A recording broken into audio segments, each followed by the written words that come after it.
In this tutorial, we're going to be talking about the FX spawner in GroKit Core. The FX spawner is a handy component because it will spawn objects that you tell it to and then destroy them after a certain amount of time.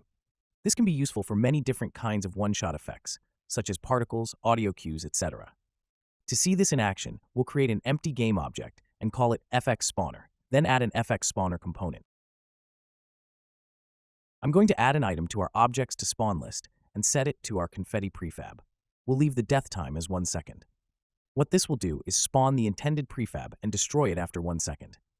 In order to demonstrate this, we'll add an inward activator so that we can take advantage of the debug do-on event.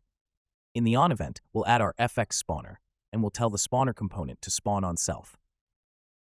Now we can see when I run the debug do-on event, our confetti spawns. If we pay attention to our hierarchy, we can see that the confetti spawns and after 1 second is destroyed. If I set this to 2 seconds, it lasts for 2 seconds. If I set this to something like 0.5, it'll only last 0.5 seconds. Those are the basics of the FX spawner. Check out our other GroKit Core tutorials to learn more.